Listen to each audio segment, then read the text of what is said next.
কোনো নেককার বান্দা যখন তিনটি প্রশ্নের জবাব কবরে দিতে পারবে তো ফেরেশতারা জিজ্ঞাসা করবে যে তুমি এই প্রশ্নের উত্তরগুলো সঠিক কিভাবে দিতে পারলা। তখন সে বলবে আমাদের কাছে আল্লাহর নবী সাল্লাল্লাহু আলাইহি সাল্লাম এসেছেন এবং তিনি আমাদেরকে এই ব্যাপারে শিখিয়েছেন, আমরা তার থেকে এই ইলম অর্জন করেছি। ইলম অর্জন, ইলম তাকে কবরে উপকার করবে, ইলম তাকে আখিরাতে উপকার করবে, ইলম তাকে জান্নাতে উপকার করবে। এজন্য ওই 2 নাম্বার কথাটা একটু বড় করে বললাম। জাহালত, অজ্ঞতার, মূর্খতা না জানার কারণে মানুষ জাহান্নামী হবে। নামাজ পড়ে প্রতিদিন সেজদা দিলে পিছনের 2 পাও আপনার 2 ঠ্যাং উঠায় এলায়, মানে দুনো পাও একবারে একটু আর মাটির সাথে থাকে না। আমি নিজ চোখে দেখছি এরকম বহু লোক। তো পাও যদি ছুটে যায় পিছন দিয়া আপনার, তা তাইলে নামাজ কি হলো? নামাজের দাঁড়ানো, কিয়াম, এইটাই তো ছুটে গেল। তা আপনি এটার মাসালা জিজ্ঞাসা করেন হুজুর। তাইলে নামাজ সুন্নত কি, ফরজ কি, ওয়াজিব কি, এর কি কোনো নিয়ম কানুন? শুধু উড়ুন নামন 4 রাকাত সুন্নত পড়ে 1 থেকে 1.5 মিনিট লাগে, ওইটা কি নামাজ? আমার একজন একদিন বলি হুজুর তারাবি বিতির আল্লাহর রহমতে হুজুর আমগো এরম টনটন না হেরার হুজুর কয় যে হুজুর কুদুর টেরও পাই না। তা আমি বললাম 20 রাকাত তারাবি, 3 রাকাত বিতির, 4 রাকাত ফরজ, এতটি নামাজ পড়ো আপনার শরীরে কুদুর টেরও পান না, আপনি এটা কি নামাজ পড়েন? কি মেশিন লাগাইলেন? এটা জাপানি? হ্যাঁ, টেরও পান না? এটা কি ধরনের নামাজ? হাদিসের মধ্যে আছে, তাফসীরের মধ্যে আছে, সাহাবায়ে কেরাম আল্লাহর প্রিয় বান্দাগণ আল্লাহ পাকের ইবাদত রাত্রিবেলা এই পরিমাণ করতেন যে একটা পর্যায়ে আইসা 2টা পাও হেসরাইয়া হেসরাইয়া তারপরে বিছানায় বিশ্রামের জন্য যাইতেন। মানে আর সোজা হয়ে হাঁটতে পারতেছে না ক্লান্তির কারণে, এই পরিমাণ মেহনত করতে হচ্ছে। ফাইজা ফারাগতা ফানসাব, আল্লাহ বলছে সারাদিন আপনি, নবীকে বলছে বন্ধু নবুয়তের সমস্ত কাজ যখন আপনার শেষ হবে, এবার রাত্রিবেলা আপনি কঠোর ইবাদতের জন্য পরিশ্রম করুন। ফানসাব স্বাভাবিক মামুলি ইবাদত না, রাত্রিবেলা এবার ফানসাব আপনি লম্বা দোয়া, লম্বা তেলাওয়াত, লম্বা সেজদা, লম্বা তাহাজ্জুদ, লম্বা ইবাদত বন্দিগির মধ্যে এভাবে লেগে যান যেন ভীষণ কষ্ট অনুভূত হয়, কষ্ট হয়, শরীরের মধ্যে কষ্ট অনুভব হয়। ফানসাব অর্থ এটা। তাইলে আপনি কোন আপনার 24 রাকাত 27 রাকাত নামাজে 13 পান না, আপনি কি মেশিন লাগান? এটা খামখেয়ালি এটা। এই জন্য বাপ আমার দিন শিখেন। বয়স্ক বাবা আপনাদেরকেও বলি 90 বছর বয়স হোক আজই শিখবে। অনেক বয়স্ক লোকের একটা বদ অভ্যাস, বললে কয় হুজুর ইডি আর আমগরে কইয়া লাভ নাই, হেই হায়াত আর নাই, আর আল্লাহ আল্লাহ করে কোনো রকম কবরে যাও। আল্লাহ আল্লাহ বুঝি বলছে আপনারে যে তুমি আল্লাহ আল্লাহ করে কোন রকম কবরে যাইতে বলছে? বলছে পূর্ণ মুসলমান হয়ে কবরে যাই। ওয়ালা তামুতুন্না ইল্লা ওয়া আনতুম মুসলিমুন, পুরা মুসলমান হয়ে 100 তারপরে কবরে যাইতে বলছে। এই জন্য কোন রকম মইরেন না, কোন রকম আরো কিছুদিন আপনি দুনিয়ার থাকেন, তাই আরো কবে আপেল মালটা খাইতে পারবেন। আমাদের কওমি মাদ্রাসাগুলোতে যুগ যুগ ধরে 6 বছরের নুরানির বাচ্চা, 25 বছরের দাওরায়ে হাদিসের ছেলে, সবাইকেই বড় ছোট যুগ যুগ ধরে জুতাবিহীন সমান জায়গায় বসাইয়া তারপরেই ইলম শিখানো হয়। এটা কোরআন সুন্নাহ থেকেই গ্রহণ করা আদব। আল্লামানি রব্বি ফা আহসানা তালিম ওয়া আদ্দাবানি রব্বি ফা আহসানা তা'দীবি। আল্লাহ তাআলা, আল্লাহ নবী সাল্লাল্লাহু আলাইহি সাল্লাম বলেন আল্লাহ তাআলা আমাকে সর্বোত্তম ইলম শিখিয়েছেন এবং আল্লাহ তাআলাই আমাকে সর্বোত্তম আদব শিখিয়েছেন। এজন্য ইলম এবং আদাব, ইলম এবং আদব অঙ্গাঙ্গিভাবে জড়িত। আগ্রহী হইতে হয়, বিনয়ী হইতে হয়, উত্তম আখলাকের হইতে হয়, নিজের মধ্যে আদব শিষ্টাচার থাকতে হয় কোরআন সুন্নাহর ইলমের জন্য। কোরআন সুন্নাহর ইলম আর জেনারেল অন্যান্য শিক্ষা কখনোই বরাবর নয়। পৃথিবীর সমস্ত বইয়ের পড়া আলহামদুলিল্লাহি রাব্বিল আলামিনের এক অক্ষরের সমানও নয়, কোনোভাবেই তুলনার যোগ্য নয়। খালেকের কথা আর মখলুকের কথা বরাবর হইতে পারে না, এটা কোনো তুলনারই যোগ্য না, তুলনারই যোগ্য। এজন্য বাপ কোরআনুল করিম, কোরআন সুন্নাহর ইলমের জন্য সাংঘাতিক আগ্রহ থাকতে হয় এবং খুব মনোযোগ থাকতে হয়। আমরা ছোটবেলায় মাদ্রাসায় পড়াকালীন উস্তাদদের মুখে শুনছি, আল ইলমু লা ইউতিকা বা'দাহু হাত্তা তু'তিয়াহু কুল্লা। তুমি যদি ইলমের জন্য নিজেকে পুরা দিয়ে দাও তাহলে ইলম তোমাকে কিছু দিবে, নিজেকে পুরা সঁপে দাও তাহলে কিছু পাইবা, কিছু পাইবা। এই জন্য দয়া করে 10 দিন ব্যাপী তাফসীরুল কোরআন মাহফিল, অনেক মুবারক মাহফিল, অনেক মেহনতের, অনেক ফিকিরের মাহফিল। একদিনের মাহফিলে ইন্তেজাম করতে গিয়ে ঘাম ছুটে যায়। একদিনের জন্যই প্যান্ডেল, মাইক, পোস্টার, বক্তা, একদিনের বক্তার তেল ডলতে ডলতে তেল কোম্পানি শেষ, বুঝলেন না? বক্তা আইয়ে আজ্ঞায় ফিচ্ছায়, হেন দিয়া বেহা হইয়া যায়, হেন দিয়া তেসরা হইয়া যায়। তা একদিনের বক্তা 3-4 জন মিল রাখতেই মাথা গরম, তা সেখানে 10 দিনের উলামায়ে কেরাম 3 জন করে হইল হতো 30 জন। তাইলে কি পরিমাণ মেহনত করে আপনাদের এই মাহফিল। আমার উস্তাদে মুহতারাম, আপনাদের কাছে আমি গত বছরও বলছি, হুজুর আমার অনেক বেশি মহব্বতের উস্তাদ। ছোটবেলায় হুজুরেই আমারে সর্বপ্রথম এই ব্রাহ্মণবাড়িয়া দারুল আরকাম মাদ্রাসায় আনছেন। তো সবাই মিলে আপনাদের হুজুর নিজে আমার কাছে অনেকবার ফোন দিছে, বারবার, আজকেও মনে 5-7 বার ফোন দিছে, কতটুকু আসছ, কতটুকু। ড্রাইভাররা একবার ফোন দেয়, আমার একবার ফোন দেয়। তো এই জন্য বাপ আমার বলার উদ্দেশ্য হলো, এতটা ফিকির, এতটা মেহনতের, কষ্ট করে ইন্তেজাম, এই জন্য সবাই আন্তরিকতা নিয়ে আল্লাহর কথা শুনবেন, সমস্ত আলেমদের বক্তব্য শুনবেন। আপনাদের মহল্লার স্থানীয় উলামায়ে কেরাম ওনারা যখন নসিহত করে সেটাও শুনবেন, অন্য হুজুররাও যখন বলে এটাও শুনবেন। জনপ্রিয়তা এটা আসলে একটা ধোঁকা, প্রধান বক্তা, বিশেষ বক্তা, এগুলো ধোঁকা, এগুলো তেমন কোনো পদবিগুলো সম্পূর্ণ বেহুদা কথা। মাগরিবের পরে যিনি বললে উনি বিশেষ বক্তা, আর এশার পরে বয়ান করলে বা রাত 10টায় বয়ান করলে উনি হলেন প্রধান বক্তা, এই সিদ্ধান্ত কিভাবে সিদ্ধান্ত হয়েছে? এটা হুজুর এই ফায়সালাটা হইল কিভাবে? মানে এটা কোরআন সুন্নাহ ইজমা কিয়াসের কিসের ভিত্তিতে যে রাত যত গভীর হয় বক্তার রেট তত বাড়ে, বক্তার মান বাড়ে? এটা কিসের ভিত্তিতে সিদ্ধান্ত হলো? কে ফায়সালা দিল এটা? তাহলে কাজে এটা কোনো কথা না, বোঝেন নাই কথা? এটা কোনো কথা? আল্লাহর কথা যিনি বলেন, যখনই বলেন, ইখলাসের সাথে কোরআন সুন্নাহর কথা আল্লাহর দিকে যিনি ডাকেন তিনিই দামি। আপনার এলাকার ইমাম সাহেব তিনিও দামি, চাঁদের দেশের থেকে যদি হুজুর আসে আল্লাহর কসম তিনিও দামি। এই জন্য এটা একটা আমাদের ব্যারাম, আমরা জনপ্রিয়তার ধোকায় পড়ি। আল্লাহর ফায়সালা বরং আল্লাহ তাআলা কাউকে 1000 মানুষের সামনে বলায়, কাউকে 10 জনের সামনে বলায়, এটা আল্লাহর ইচ্ছা। আর এখানে 10 জনের সামনে বললে উনি ব্যর্থ, আর 1000 মানুষের সামনে বললে উনি খুব সফল, এটা কে সিদ্ধান্ত দিয়েছে? না, কথাটা ঠিক আছে ভাই, উনি বোঝে নাই তো, বুঝছেন কি না কথা? মানে কম মানুষের কাছে বললে ব্যর্থ, কথা বলেন না কেন? আর বেশি মানুষের কাছে বললে সফল না, আল্লাহ গ্রহণ করলে সফল। 1 কোটি মানুষ আমারে একবারে স্লোগান দিয়া 3 রাস্তার মাথাত নিয়ে শোয়া দিয়ে আইলো, একবারে ব্রাহ্মণবাড়িয়া বিশ্বরূপ দিয়ে আইলো।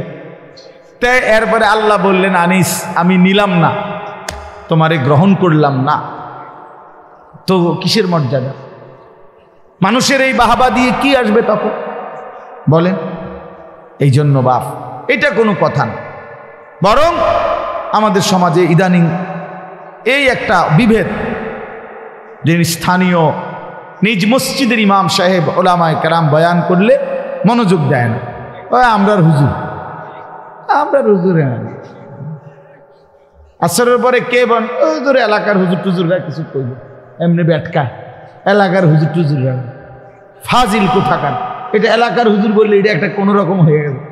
আমার একজনে বলতেছে একদিন, কয় হুজুর এলাকার হুজুররা কিছু টুকটাক কিছু কইব টইব। তাই বললাম টুকটাক কিতা? আল্লাহর কথা বুঝি টুকটাক? আল্লাহর কথা ফাইজলামি? হ্যাঁ, আস্তাগফিরুল্লাহ, এটা কোনো কথা হলো? হ্যাঁ, আমরা হুজুর মানে আপনার হুজুর কিছু জানেন, এটা ঠিক না। বরং সমস্ত উলামায়ে কেরামকে কদর করা উচিত। কদর, আমি অনেক সময় বলি, একেবারে দিল থেকে বলতেছি, বেতাকাল্লুফ বললাম।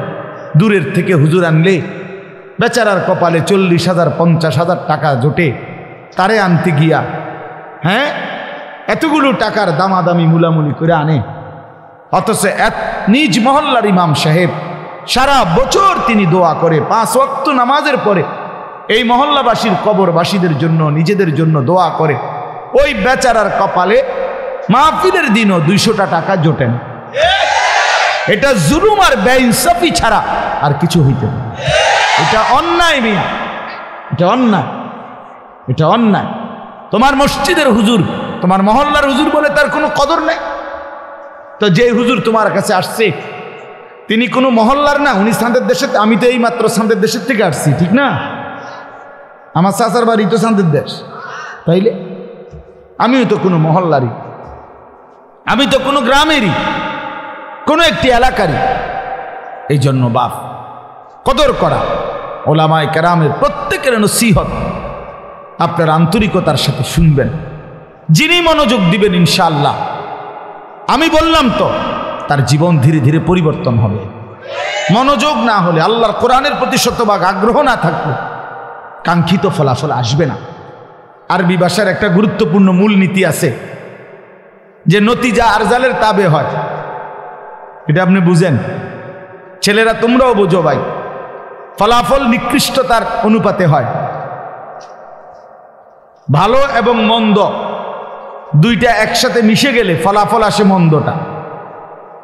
যেমন সহজ উদাহরণ, একটি পানির টাঙ্কি 500 লিটারের, 500 লিটারের মনে করেন একটা গাজি টাঙ্কি পানির, এখানে 499 লিটার মোটর দিয়া পবিত্র পানি পুরাইছে।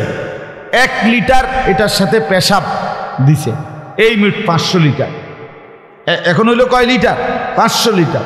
তাহলে 499 লিটার পবিত্র পানি, 1 লিটার নাফাক পানি পেশাব একত্র হওয়ার পরে এখন এই পানির হুকুম কি বলেন? সবাই বলে। তাইলে কি আসলো? ফলাফল আসলো কোনটার? মন্দটার। ভালো এবং মন্দ মিশার পরে ফলাফল আসছে কোনটার? এইটারে কয় নতিজা আরজালের তাবে হয়। ফলাফল নিকৃষ্টতার অনুপাতে হয়। এই জন্য আমি বলি, বুট আর ওয়াজ দুইটা যখন একসাথে কারো হয় তো ফলাফল আসবে বুট। বাদাম এবং ওয়াজ, ফলাফল আসবে বাদাম। জুরানি আর ওয়াজ মানে ওয়াজও শুনছে, জুরাইছে, হ্যাঁ, কদ্দুর জুরাইছে, কদ্দুর ওয়াজ শুনছে, ফলাফল আসবে জুরানি। এটা গুরুত্বপূর্ণ, মনে রাখবেন। পরে জিজ্ঞাসা করবে, চাচা কি শুনলেন বলেন? বলবে যে কথা তো সবই ভালো বলছে, কত কথাই তো কইছে, কোনটা কইতাম। আসলে কিচ্ছু মনে নাই, উনি কিছুই শুনে নাই মনে। এই জন্য বাপ, গাফেল না হওয়া, গাফেল না হওয়া, গাফেল না হওয়া। সবাই ইনশাআল্লাহ আল্লাহর কথার প্রতি আমার অনুরোধ, সব সময় মসজিদের জুমার বয়ান, মাহফিলের এই বয়ান, ওলামায়ে কেরামের ইসলাহি বয়ান যখনই শুনবেন তো পুরা দিল, কান, চোখ খাড়া করে ইন্না ফি যালিকা লাযিকরা লিমান কানা লাহু কলবুন আও আলকাস সামআ ওয়া হুয়া শাহীদ। আল্লাহ তাআলা বলেন, নিশ্চয়ই যে দিল কান এবং সশরীরে উপস্থিত থেকে আল্লাহর কথা শুনে আল্লাহর কোরআনের মধ্যে তার জন্য নসিহত উপদেশ আছেই আছে, আছেই আছে। দিল খোলা, কান খোলা, চোখ খোলা, হ্যাঁ, এই তিন জিনিস যার একসাথে মনোযোগী আন্তরিকভাবে আছে তো আল্লাহর কোরআন তার জিন্দিগি বদলায় দিবে। গাফেল মানুষের পরিবর্তন হয় না। গাফলত অনেক বড় বরবাদি। তিনটা জিনিস মানুষকে জাহান্নামে নিয়ে যায়: গাফলত, জাহালত, দলালত। এক নাম্বার হচ্ছে গাফলতি, খামখেয়ালি। নামাজ পড়তেন না, অপরমু তো আইয়েন, যাইবেন না, আমরা আইতেছি না। হ্যাঁ, নামাজ পড়তেন না, পড়তাম, শরীরটা জানি কেরুম লাগে, কেরকম লাগে, এ কেরুম জানি লাগবে, কেরুম লাগে কন না, এ কেরুম লাগে, কি কেরুম লাগে, বাটফারি কথা আর কি, মানে না পড়ার জন্য একটা সুতা না, এ গাফেল, এ দামু আর কি, ফরমু আর কি, সময় আছে। এ গাফেল মানুষ বরবাদ হয়, মানুষকে জাহান্নামে নিয়ে যায়। কোরআন শরীফে আছে আল্লাহ তাআলা জাহান্নামীদের পরিচয় বলছে, উলাইকা হুমুল গাফিলুন, এরা এই জাহান্নামী, এরা কেন? এরা গাফেল। দুই নাম্বার হলো জাহালাত, কোরআন সুন্নাহর অজ্ঞতা, না জানা, এটা মানুষকে জাহান্নামে নিয়ে যায়। আপনি জানলেন না হালাল কোনটা, হারাম কোনটা, কোনটা ঈমান, কোনটা কুফর, কোনটা শিরিক, আপনি জানেন না। লোক দেখা দেখি, মানুষের দেখা দেখি, হ্যাঁ, একজনের দেখা দেখি ভুলটাই করে গেলেন, শিরিকটাই করে গেলেন, অজ্ঞতার মধ্যে পড়ে রইলেন। তো এতে করে একদিন হাসরের ময়দানে দেখবেন আপনার এই মূর্খতা, এই অজ্ঞতা, কোরআন সুন্নাহর এই না জানা, সঠিকভাবে বুঝার চেষ্টা না করা, এটা আপনার জাহান্নামে নিয়ে গেছে, জাহান্নামে। হ্যাঁ, সব সময় মনে রাখবেন, যারা ভণ্ড প্রতারক, দ্বীনের নামে মানুষকে প্রতারণা করে, এই ভণ্ড বেশরা, এদের সব সময়ের একটা চেষ্টা যেন নিজ ভক্ত মুরিদ, নিজ অনুসারী যেন কোরআন সুন্নাহর বিশুদ্ধ এলেম যেন না জানে, না শিখে, এটা সবসময় চেষ্টা করে। কারণ পড়লেই, শিখলেই জ্ঞানের আলো তার ভিতরটা আলোকিত করে তার কাছে অন্ধত্ব এবং আল্লাহর নাফরমানিটা স্পষ্ট করে দিবে। তখন ওই ভণ্ডের কাছ থেকে সরে যাবে। এই জন্য কোন প্রতারক, ভণ্ড চায় না নিজ অনুসারীরা জ্ঞানের আলোয় আলোকিত হোক। আমাদের কওমি মাদ্রাসার এই 158 বছর, 1866 সনে দারুল উলুম দেওবন্দ মাদ্রাসা প্রতিষ্ঠিত হয়েছে, কওমি মাদ্রাসার প্রথম মাদ্রাসা। আজকে 2024 সাল, এই 158 বছর ধরে মনে রাখবেন, এই ভারতীয় উপমহাদেশে কওমি মাদ্রাসার বিরোধিতার, এই আমাদেরকে ওয়াহাবি বলে, আমাদেরকে বিভিন্ন নবীজির ব্যাপার নিয়ে অনেক কিছু বলতে চায়। এই সবটার একটা মূল বিষয় হইল কোনোভাবেই যেন সর্বশ্রেণীর মুসলমান ওলামায়ে উম্মত এই ওলামায়ে দেওবন্দের কাছে না আসে। কারণ আসলেই কোরআন সুন্নাহর এলেম শিখবে আর আলোকিত হবে, তখন এই ভণ্ডামি বন্ধ হয়ে যাবে। এটা একটা বড় কারণ, এটা একটা বড় কারণ। হ্যাঁ হ্যাঁ, এটাই প্রমাণিত। প্রতিনিয়ত মুসলমানের সন্তান হাফেজ হচ্ছে, আলেম হচ্ছে, আলহামদুলিল্লাহ। ভণ্ডামি, শিরিক, বিদআত প্রতিনিয়ত দুনিয়া থেকে, সমাজ থেকে কমেই যাচ্ছে, কমে যাচ্ছে, বেড়ে যাচ্ছে। আলহামদুলিল্লাহ, এমন রিপোর্ট তেমন একটা নাই, বরং কমে যাচ্ছে, প্রতিদিন কমে যাচ্ছে। আমাদের এই নতুন ছেলেরা, নতুন প্রজন্ম আর এই সমস্ত ডুলাডুলি, কুয়াকুই এটি শুনতে চায় না। হ্যাঁ, নতুন জেনারেশন আল্লাহর কথা শুনতে চায়, হকের কথা শুনতে চায়, উচ্চ কণ্ঠে ইসলামের জন্য জীবন কোরবানির কথা শুনতে চায়। এজন্য এক মামুনুল হক কোথাও দাঁড়াইলেই সেটা মিছিল হয়ে যায়, এমনি দাঁড়াইলেই হয়। মামুনুল হক হাঁটলেও মিছিল। ঘটনাটা কি এরকম হইল কা না? মানে নতুন প্রজন্ম চায় আল্লাহর জন্য, ইসলামের জন্য কিছু করতে চায়। আলহামদুলিল্লাহ, আলহামদুলিল্লাহ। আজকে হুজুর আমারে কুমিল্লা ইউনিভার্সিটির ছাত্ররা, সরাসরি ইউনিভার্সিটির ছাত্ররা দাওয়াত দিছে, আগামী 7 তারিখ দিচ্ছিলাম দুপুরবেলা তাদের ইউনিভার্সিটির ছাত্রদের প্রোগ্রাম। তাহলে আমরা এটা বুঝছি, আমরা এটা বুঝি, আলহামদুলিল্লাহ। নতুন প্রজন্ম আলহামদুলিল্লাহ ইসলাম জানতে চায়, আল্লাহর কোরআন শিখতে চায়। এই জন্য এই বিদআত খুরাফাত, এই কুফর শিরিক, এই নাস্তিকতা ইনশাআল্লাহ বাংলাদেশের জমিনে থাকবে না ইনশাআল্লাহ,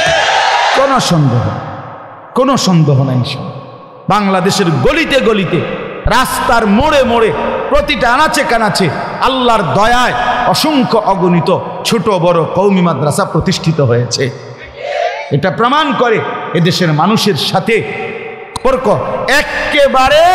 একেবারে গ্রাম পর্যায়ে, ইউনিয়ন পর্যায়ে, ওয়ার্ড পর্যায়ে, ঘরকে ঘর এখন কওমি মাদ্রাসার উলামায়ে কেরাম, তালেবে ইলম মুসলমানদের ঘরে ঘরে আছে। আলহামদুলিল্লাহ, আলহামদুলিল্লাহ, আলহামদুলিল্লাহ। এজন্য জাহালত, মূর্খতা মানুষকে জাহান্নামে নিয়ে যায়। কোরআন সুন্নাহর জ্ঞান না জানে, 60 বছর বয়স, আল্লাহর কোরআন দেখে দেখেও পড়তে পারেন না, একটা সূরা শুদ্ধ পড়তে পারেন না, একটা দোয়া কালাম পড়তে পারেন না, তাব্বাত ইয়াদা কুল হুয়াল্লাহ সূরাটাও সুন্দর বলতে পারেন না, আত্তাহিয়াতু দোয়ায়ে কুনুত পড়তে পারেন না। আপনি বেহেশতে যাইবেন গা? বেহেশত আপনার মামুর বাড়ি? হ্যাঁ, বেহেশত আপনার চাচার শ্বশুর বাড়ি? আপনি কি ভাবছেন? অনেক মানুষ এটা মনে করে, মিয়া খামখেয়ালি করে, বিড়ি খাইতে খাইতে 60 বছর শেষ, আমরা বেহেশতে যাইব গা, আমরা আশেকের রসুল চা দোয়ানে গপ মারতে মারতে বেহেশতে যাইব গা। বেহেশত আপনি কি মনে করছেন? 2টা রুম আর একটা বারিন্দা নাকি? কিতা? হ্যাঁ, সুপারিশ কি কোনো নিয়ম কানুন নাই?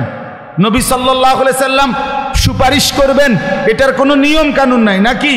হ্যাঁ, আপনার মুখে বিড়ি, সিগারেট, 40 বছর ধরে সুদের ব্যবসা করেন, হারাম রোজগার করেন, 30 বছর ধরে আপনার ঘরে প্রতিদিন রঙিন টেলিভিশন চলে, আমনের বেটি, আমনের বিবি, ছেলে মেয়ে, নাতি নাতনি সব 24 ঘন্টা প্রতিদিন নাটক, সিনেমা, নাচ গান দেখে ছেলেটা খোদার 365 দিনে একদিনও ফজরের নামাজ পড়ে না, মেয়েটা ফজরের নামাজ পড়ে না। 30 বছর ধরে কাস্টমারকে ঠকাইতেছেন, ওজনে কম দিতেছেন, মিথ্যা বলতেছেন, সুদের লেনদেন করতেছেন, কিস্তির লেনদেন করতেছেন। এত বাটফারি কইরা নবী দাঁড়াইলেই আপনারা সুপারিশ করে বেহেশত দিবেন না? এই তো না, কোনো নিয়ম কানুন নাই। হাউজে কাউসারের পানি, এটা আপনি 15 টাকা বোতলের পানি নাকি? তো কি ভাবছেন? এটা কি মনে করছেন? রাসূলুল্লাহ সাল্লাল্লাহু আলাইহি সাল্লাম বলেছেন যে একবার এই পানি পান করবে, লাম ইয়াজমা আবাদান, সে আর কোনোদিন তৃষ্ণার্ত হবে না। এতটা আজিমুশ শান দামি পানি, এতটা দামি নিয়ামত আল্লাহর নবী সাল্লাল্লাহু আলাইহি সাল্লাম জানতেন ভাবে দিয়ে দিবেন। কি মনে করছেন এটা? এর জন্য বাবা দিন শিখেন। আপনাদেরকে বলছি, এই এক মাহফিল যথেষ্ট না, ওয়াজ মাহফিল আপনাদেরকে আমরা উৎসাহিত করি, আপনাদেরকে বিবেক জাগাইতে চেষ্টা করি। 1 ঘন্টার বয়ান দিয়া 30 পারা কোরআনের সমস্ত মাসআলা, সমস্ত হালাল হারাম, রাসূলুল্লাহ সাল্লাল্লাহু আলাইহি সাল্লামের 23 বছরের সমস্ত কিছু মেহনত আপনারা আমি এই 1 ঘন্টার ওয়াজ দিয়া বুঝানো সম্ভব? সম্ভব হলে নবীকে দিয়ে আল্লাহ তাআলা 23 বছর বলাইলেন কেন? কথা বলেন না কেন? তিনি 23 বছর বললেন কেন? নূহ আলাইহিস সালাম 950 বছর বললেন কেন? এই জন্য দিন শিখেন। বয়স্ক বাবাদেরকেও বলি, দিন শিখেন, আল্লাহর কোরআন শিখেন। প্রয়োজনীয়, জরুরি, সবাইরে বলি না দাওরায়ে হাদিসে ভর্তি হইতে, সবাইরে বলি না, কিন্তু প্রয়োজন পরিমাণ যেটুকু হলে আমার আখেরাত জান্নাত হবে, জাহান্নাম থেকে বাঁচবো, হালাল হারামের বিষয়গুলো, জায়েজ না জায়েজের বিষয়গুলো, মৌলিক প্রয়োজনীয় সূরা, কেরাত, দোয়া, কালাম, ওযু, গোসলের সহি নিয়ম কানুন, আপনি এতটুকু শিখবেন না? কথা বোঝেন নাই? অসংখ্য মুসলমান ঠিকমতো ফরজ গোসল করতে জানে না। আমি চ্যালেঞ্জ করলাম এখানে এখন আমি ডাক দেই, এই কলেজ, ইউনিভার্সিটি, স্কুলের এই যে জেনারেল ছেলে দাঁড়িয়ে আছে, বসে আছে, আমি দাঁড় করাই এখানে। লজ্জা দেওয়া না, আমি বুঝাইতে চাই, কেন শিখবে না? সে মুসলমানের সন্তান না? তার বাবা তারে এই জ্ঞান থেকে বঞ্চিত করলো কেন? তার মা তার উপর এত বড় জুলুম করলো কেন? কয়টা ভাত খাওয়ানোর লাগে তারে এতটি বই পড়াইলো, অথচ একদিন সে দেখে যে এই পড়াইগুলা ছাড়াও কত মানুষে মূর্খ হইয়াও ভাত খায়, দুনিয়া ভোগ করে, বিয়া করে, বাড়ি করে, গাড়ি করে, নেতাগিরি করে, মাতবুরি করে, অথচ নামটাও দস্তখত করতে পারে না, টিপসই দেয়। তো হেঁটে খায় করতে কথা বলে। দুনিয়াতে এমনি অর্জন হয়। দুনিয়া তো বুবা মানুষও ভোগ করে মিয়া। বুবা বুবা যে কথা বলতে জানে না সে বিয়া করে না, বুবা মানুষে ভাত খায় না, বুবা মানুষে ঘুমায় না, বুবা মানুষে পেশাব পায়খানা করে না, বুবা মানুষের বাচ্চা কাচ্চা হয় না। তো কেমনে হয়? সেটি তুই বুবা। দুনিয়া তো এমনি ভোগ করা যায় মিয়া। দুনিয়াতে আল্লাহ এমনিই দেয়। সন্তানকে আল্লাহর কোরআন থেকে বঞ্চিত করলেন কেন? রাসূলুল্লাহ সাল্লাল্লাহু আলাইহি ওয়াসাল্লামের সুন্নাহ থেকে বঞ্চিত করলেন কেন? আপনি বাবা আল্লাহর কোরআন থেকে বঞ্চিত হলেন কেন? 60 বছরের সংসার কইরা এই ভাত তরকারি বাজার সদাই দোকানদারি আর এই সাদওয়ান এই সব করে শেষ করলেন, পরে কইলো নিজে এটা বললেন জি ফুত সংসারের জন্য জীবনটা শেষ করলাম। এটা ফেরেশতারে বললেই তো কবরের আযাব মাপ, এটা বললেই তো হাসরের ময়দানে মাপ। তো তাহলে এই ফাউ কথা বলে কি লাভ হবে? আল মালু ওয়াল বানুনু জিনাতুল হায়াতিদ দুনিয়া। আল্লাহ বলছে বান্দা সম্পদ এবং সন্তানাদি এটা শুধুই কেবল দুনিয়ার সৌন্দর্য, দুনিয়ার কিছুক্ষণের ফুডাঙ্গিরি। আমার জি এতজন, ফুত এতজন, আমার ছেলে এই করে, মেয়ে এই করে, হ্যাঁ আমার টাকা আছে এত, গাড়ি আছে এতটা, এগুলো দুনিয়ার মাতবর। ওয়াল বাকিয়াতুস সালিহাত খায়রুন ইনদা রাব্বিকা সাওয়াবান ওয়া খায়রুন আমালা। আল্লাহ তাআলা বলেন আর বাকি থাকবে, স্থায়ী থাকবে, অনন্তকাল থাকবে শুধুই কেবল আস-সালিহাত, সমস্ত নেক আমল। যদি তুমি কিছু আল্লাহ থেকে বিনিময় চাও, যদি কোনো আল্লাহর কাছ থেকে আশা করতে চাও, তো আল্লাহ তাআলা বলেন বান্দা শুধুই কেবল আস-সালিহাত। ওয়া মান ইয়ামাল মিনাস সালিহাত ওয়া হুয়া মুমিন। আল্লাহ তাআলা সমস্ত নেক আমল যে করবে ঈমান অবস্থায়, ফাউলাইকা ইয়াদখুলুনাল জান্নাহ, আল্লাহ বলে জান্নাতে তারাই প্রবেশ করবে। বন্দেগী লাগবে। মান আমিলা সালিহাম মিন যাকারিন আও উনসা ওয়া হুয়া মুমিন।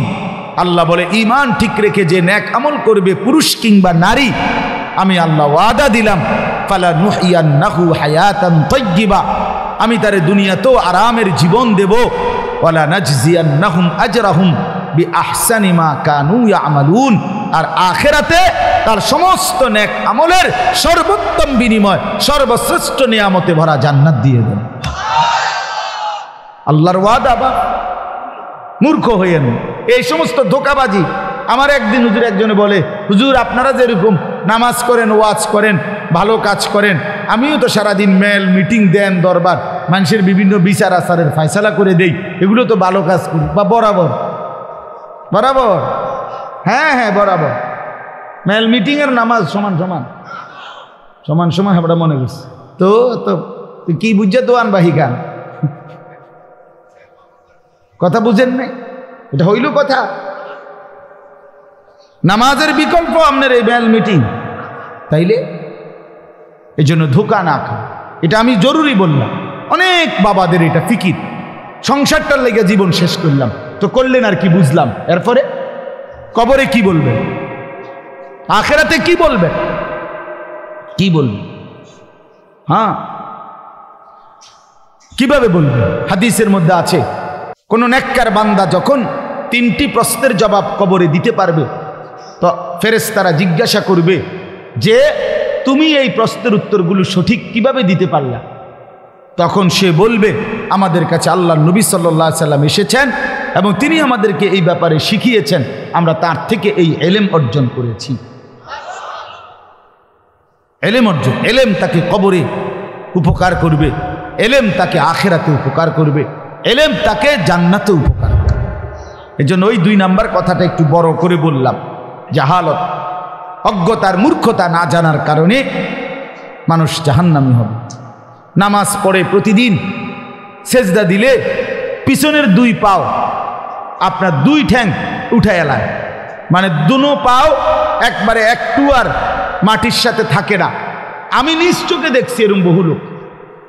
তো পাও যদি ছুটে যায় পিছন দিয়া আপনার, তা তাইলে নামাজ কি হলো? নামাজের দাঁড়ানো কিয়াম এইটাই তো ছুটে গেল। তা আপনি এটার মাসালা জিজ্ঞাসা করেন হুজুর। তাইলে নামাজ সুন্নত কি, ফরজ কি, ওয়াজিব কি, এর কি কোনো নিয়ম কানুন? শুধু উড়ুন নামন 4 রাকাত সুন্নত পড়ে 1 থেকে 1.5 মিনিট লাগে, ওইটা কি নামাজ? আমার একজন একদিন বল, হুজুর তারাবি বিতির আল্লাহর রহমতে হুজুর আমগো এরম টনটন না হেরার হুজুর কয় যে হুজুর কুদুর টেরও পাই না। তা আমি বললাম 20 রাকাত তারাবি, 3 রাকাত বিতির, 4 রাকাত ফরজ, এতটি নামাজ পড়ো আপনার শরীরে কুদুর টেরও পান না, আপনি এটা কি নামাজ পড়েন? কি মেশিন লাগাইলেন? এটা জাপানি? হ্যাঁ, টেরও পান না? এটা কি ধরনের নামাজ? হাদিসের মধ্যে আছে, তাফসীরের মধ্যে আছে, সাহাবায়ে কেরাম আল্লাহর প্রিয় বান্দাগণ আল্লাহ পাকের ইবাদত রাত্রিবেলা এই পরিমাণ করতেন যে একটা পর্যায়ে আইসা 2টা পাও হেসরাইয়া হেসরাইয়া তারপরে বিছানায় বিশ্রামের জন্য যাইতেন। মানে আর সোজা হয়ে হাঁটতে পারতেছে না ক্লান্তির কারণে, এই পরিমাণ মেহনত করতে হচ্ছে। ফাইজা ফারাগতা ফানসাব, আল্লাহ বলছে সারাদিন আপনি, নবীকে বলছে বন্ধু, নবুয়তের সমস্ত কাজ যখন আপনার শেষ হবে, এবার রাত্রিবেলা আপনি কঠোর ইবাদতের জন্য পরিশ্রম করুন। ফানসাব স্বাভাবিক মামুলি ইবাদত না, রাত্রিবেলা এবার ফানসাব আপনি লম্বা দোয়া, লম্বা তেলাওয়াত, লম্বা সেজদা, লম্বা তাহাজ্জুদ, লম্বা ইবাদত বন্দিগির মধ্যে এভাবে লেগে যান যেন ভীষণ কষ্ট অনুভূত হয়, কষ্ট হয়, শরীরের মধ্যে কষ্ট অনুভব হয়। ফানসাব অর্থ এটা। তাইলে আপনি কোন আপনার 24 রাকাত 27 রাকাত নামাজে 13 পান না, আপনি কি মেশিন লাগান? এটা খামখেয়ালি এটা। এই জন্য বাপ আমার দিন শিখেন। বয়স্ক বাবা আপনাদেরকেও বলি, 90 বছর বয়স হোক আজই শিখবে। অনেক বয়স্ক লোকের একটা বদ অভ্যাস, বললে কয় হুজুর ইডি আর আমগরে কইয়া লাভ নাই, হেই হায়াত আর নাই, আর আল্লাহ আল্লাহ করে কোনো রকম কবরে যাও। আল্লাহ আল্লাহ বুঝি বলছে আপনারে যে তুমি আল্লাহ আল্লাহ করে কোন রকম কবরে যাইতে বলছে? বলছে পূর্ণ মুসলমান হয়ে কবরে যাই। ওয়ালা তামুতুন্না ইল্লা ওয়া আনতুম মুসলিমুন, পুরা মুসলমান হয়ে 100 তারপরে কবরে যাইতে বলছে। এই জন্য কোন রকম মইরেন না, কোন রকম আরো কিছুদিন আপনি দুনিয়ার থাকেন, তাই আরো কবে আপেল মালটা খাইতে পারবেন, আর নাই তো কবরে পিঠটা সোজা করে ফেলবে একদম। হ্যাঁ হ্যাঁ, প্রতিটা নাফরমানের কবর বড় বেশি ভয়ানক হবে, ভয়ানক হবে। আল্লাহর নবী সাল্লাল্লাহু আলাইহি সাল্লাম বলেন, একজন ফেরেশতা এসে তাকে ফায়ুদরাবু লাহু বিমিতরাকাতিন মিন হাদিদ দারবাতান বাইনা উযুনাইহি, নাফরমানের কবরে ফেরেশতা এসে লোহার হাতুড়ি দিয়ে এত জোরে 2 কান বরাবর আঘাত করবে, ফায়াসিহু সাইহাতান, নাফরমান একটা চিৎকার মারবে, ইয়াসমাউহা মান ইয়ালিহি ইল্লা সাকালাইন, মানুষ এবং জিন ব্যতীত আল্লাহর সমস্ত সৃষ্টি নাফরমানের চিৎকার শুনতে পাবে। কবর কি খামখেয়ালি মনে করছে? আল্লাহর নবী সাল্লাল্লাহু আলাইহি সাল্লাম বলেন, নাফরমানের কবর তাকে এত জোরে চাপ দিবে, ডান পাশের মাটি বাম দিকে, বাম দিকের মাটি ডান পাশে চলে আসবে, হাত্তা তাখতালিফা আদলাউহু, আল্লাহ রাসূল উদাহরণ দিয়ে বুঝাইছে, ডান পাশের হাড্ডি পাজর ভাঙ্গা বাম পাশে ঢুকে যাবে, বাম পাশের গুলো ডান পাশে ঢুকে যাবে। কেমন ঢুকবে কেমন ভাবে? হাত্তা তাখতালিফা আদলাউহু, এই যে বাপ এইটা দেখেন, এই 2 আঙ্গুল যেমন একটা আরেকটার ভিতরে ঢুকে গেছে, এই 2 পাশের পাঁজরের হাড্ডি একটা আরেকটার সাথে এইভাবে ঢুকে যায়। কি মনে করছেন বাপ? এই ছেলেরা কি মনে করছো মিয়া? সারা রাত উলঙ্গ ছবি দেখো, নর্তকীর নাচ দেখো, মোবাইলে নারীর দৃশ্য দেখতে দেখতে জিন্দেগি নষ্ট করে ফেলছো, শরীরও নাপাক, প্যান্টও নাপাক, অসভ্য অপদার্থ জানোয়ার হাইওয়ান, মানুষের ঘরে জন্ম নিয়ে, মুসলমান বাবার ঘরে জন্ম নিয়ে, এক পবিত্র মায়ের দুধ খেয়ে নিজের পরিচয় মুসলমান এটা মনে রেখে এত বড় জঘন্য অপকর্ম কেমনে করো? বলো অসভ্য ছেলে, বলো কোন মার ঘরে জন্ম নিছো নাফরমান? খোদার 365 দিনে কোনো দিন ফজরের নামাজ পড়ো না, এত বড় জানোয়ার মুসলমানের বাচ্চা হয়? এত বড় জানোয়ার মুসলমান হয় কিভাবে? এত বড় হাইওয়ান কিসের মুসলমান? এটা এই অপদার্থ কিসের মুসলমান? এত চতুষ্পদ জন্তু।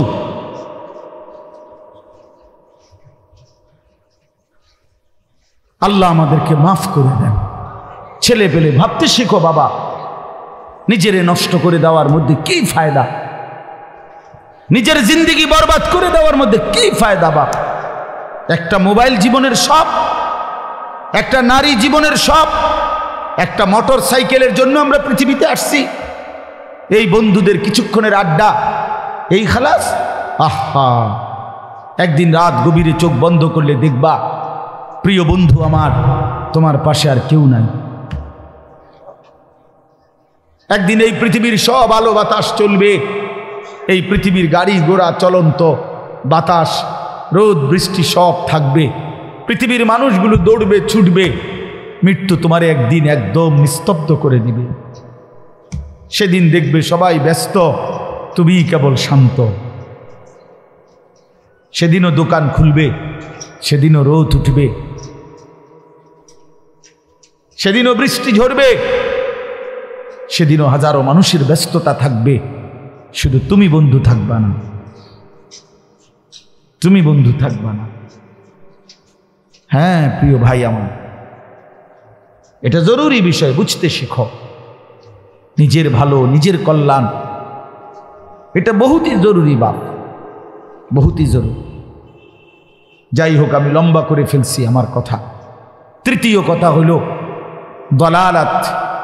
কোনো ব্যক্তি হকের রাস্তা, জান্নাতের রাস্তা, সঠিক রাস্তা থেকে পথ হারিয়ে ফেলা, কুফরির মধ্যে লিপ্ত হলো, শিরিকের মধ্যে লিপ্ত হলো, বিদআতের মধ্যে লিপ্ত হলো, সামাজিক বদরসম কুসংস্কারের মধ্যে লিপ্ত হয়ে গেল।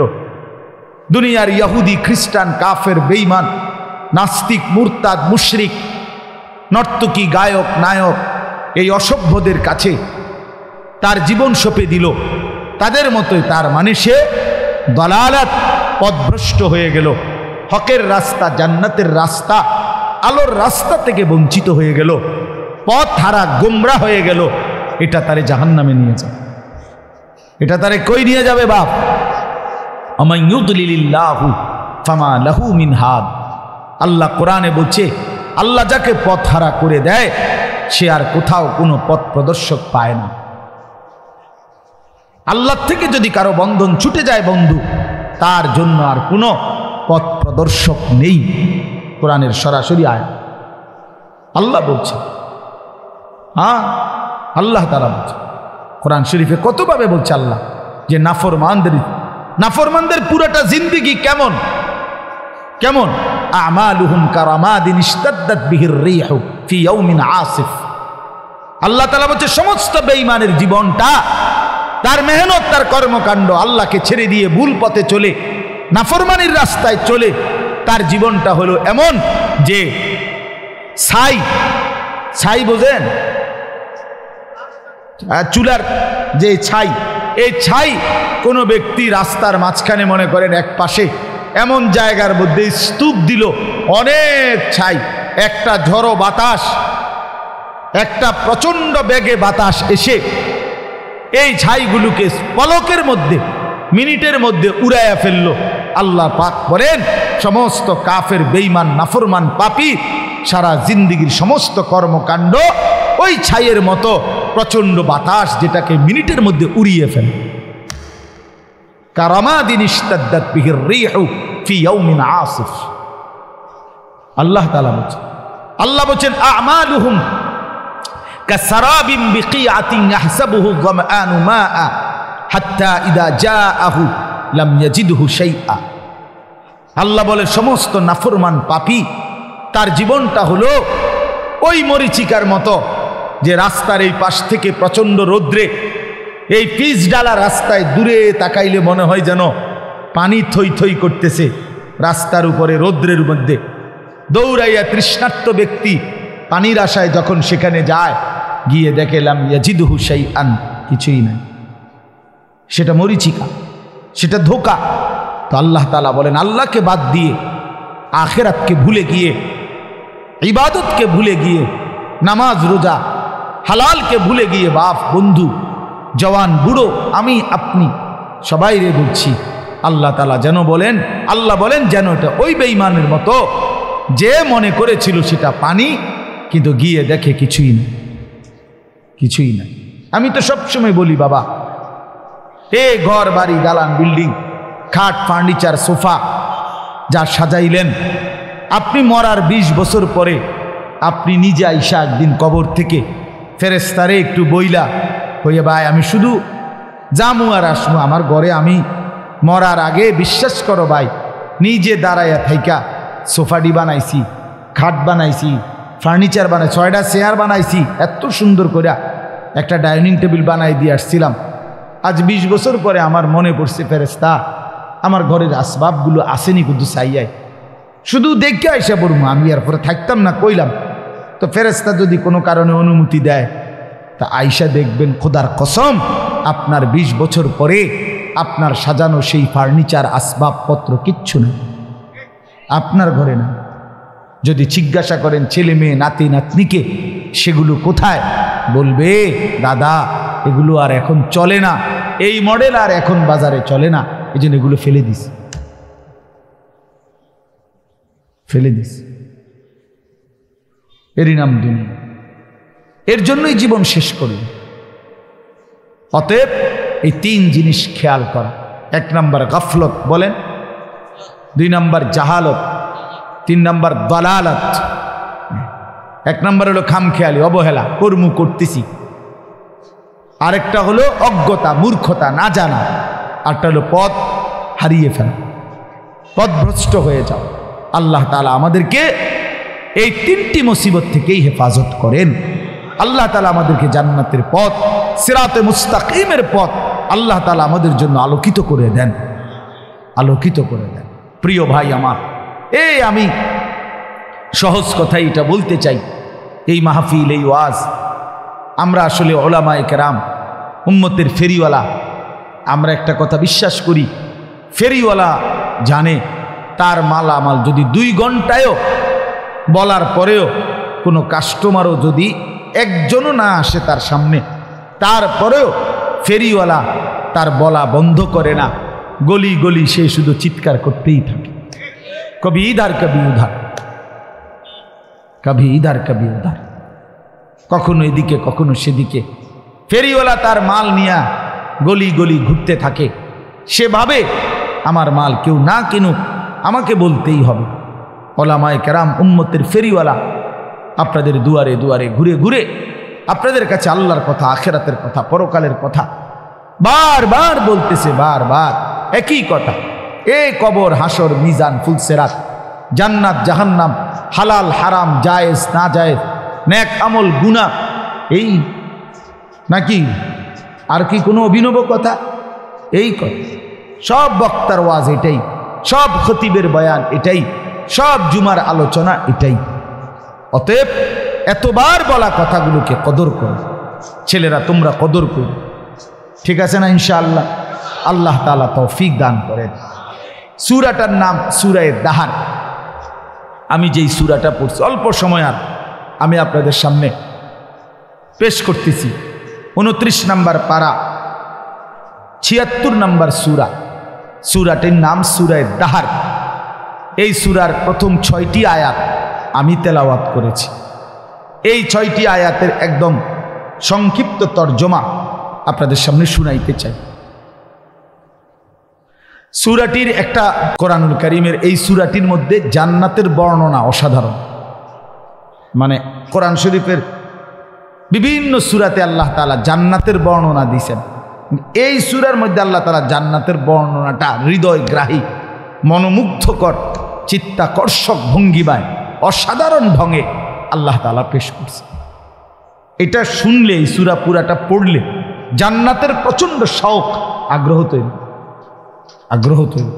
জান্নাতীকে আল্লাহ তাআলা পানীয় কয় আইটেমের দিবেন? কাফুর, সালসাবিল, জানজাবিল, মানে কয় মডেলের পানীয় দিবেন, 7 আপ, কোক, মজু, এসব সদর বদল না, এগুলা না। জান্নাতি শরাব, জান্নাতি শরাব, জান্নাতি পানীয় আল্লাহ তাআলা কয় আইটেমের দিবেন জান্নাতিকে, এইটার বর্ণনায় তো আপনি পাগল হয়ে যাবেন।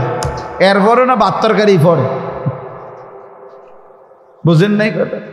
আপেল মালটা তো পরের কথা, পানীয়র আইটেম শুনলেই তো আপনি বেদিশ হয়ে যাবেন। করছে কি মানে, বলে কি মানে, এত সুন্দর। ইজা রাআইতা সাম্মা রাআইতা নাঈমান ওয়া মুলকান কাবীরা। আল্লাহ বলছে এই সূরার মধ্যে, আমার বান্দা যখন জান্নাত দেখবে তো বারবার ফিরে ফিরে দেখবে, ঘুরে ঘুরে দেখবে, বারবার চোখ দিয়ে তাকাবে, আরে এইটা কি, ওইটা কি, এটা তো সুন্দর, এটা দিয়ে আরো সুন্দর, এটা দিয়ে আরো সুন্দর। তো আমার বান্দা বারবার দেখে বুঝবে যে নেয়ামতে ভরা এক বিশাল সাম্রাজ্য আল্লাহ তাকে দান করছে। মুলকান কবীরা, মুলকে কবীর। হ্যাঁ প্রিয় ভাই আমার, তুমি যদি দুনিয়ার অন্য মানুষের কথা শুনে মজা পাও, আমরাও আল্লাহর কালাম শুনে বিশ্বাস করে আলহামদুলিল্লাহ মজা পাই, তৃপ্তি পাই। আলহামদুলিল্লাহ, আলহামদুলিল্লাহ।